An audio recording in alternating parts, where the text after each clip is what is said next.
So, we just received two new Volvo trucks in Euro Truck Simulator 2, those being the FH5 and the FH6. And probably the most anticipated one is the FH6 Aero, which got a brand new look with the engineers focusing on aerodynamics to help on fuel saving.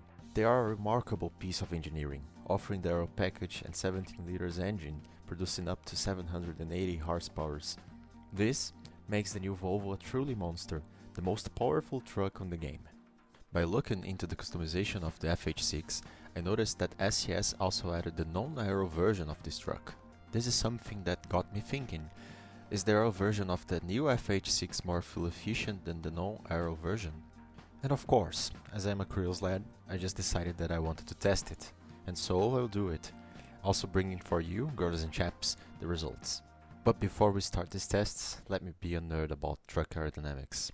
If we take a look on the truck, it is basically a monolith facing air directly while on road. To do so, a lot of energy is needed to break through the air resistance, which causes a big fuel consumption. Over the years, it was possible to see how truck designs evolved, with more efficient lines on those projects to help trucks become more aerodynamic.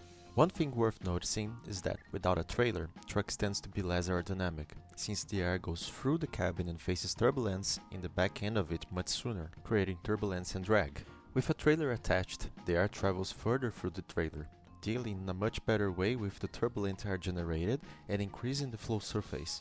Of course, with some load to the trailer, weight plays its part and increases the fuel consumption drastically. That's why trailer manufacturers are trying their best to come up with some solutions to help with this airflow dilemma and increase aerodynamics, since this is one of the best ways to think green and save some miles on the tank. Also, the usage of hubcaps on the wheels and the addition of new technologies as the virtual mirrors to these vehicles aims to increase the efficiency of the drive. With that said, let's talk about our experiment.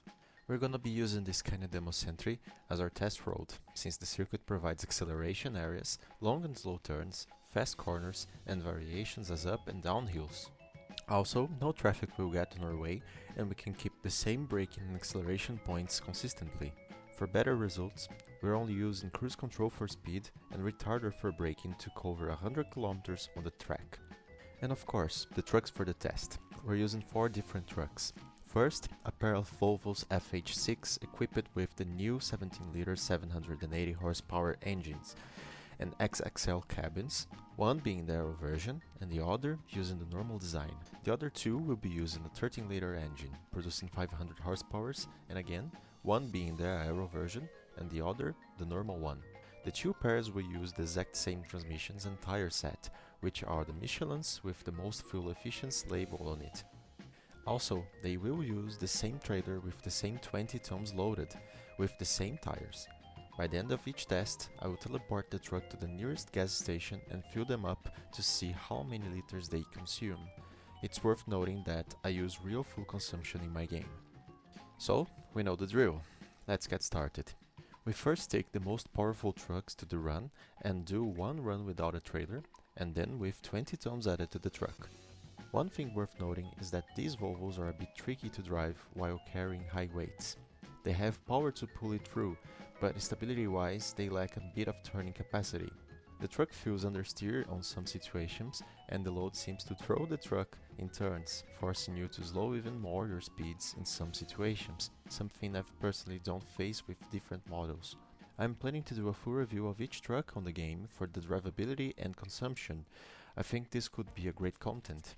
But now, focusing on the results, this is what we got. The aero version of the Volvo got a slight advantage against the non-aero model, using a little less fuel to complete our 100 km circuit. It's a saving of almost 100% of fuel. Now, repeating the same tests on the 13-liter engines.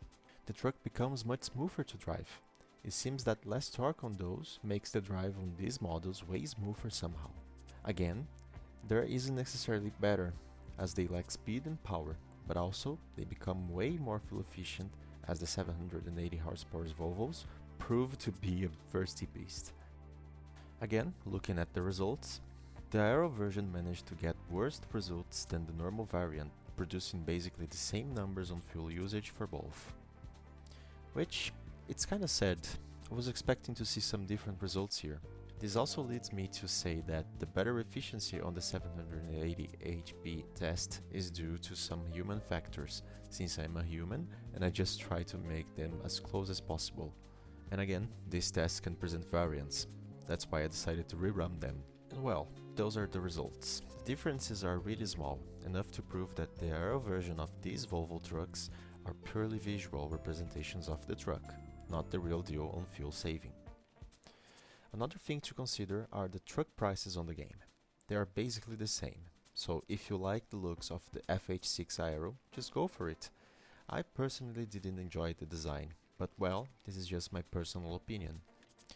And so, with all that said and done, I think it's time to say goodbye. Thanks for watching, guys.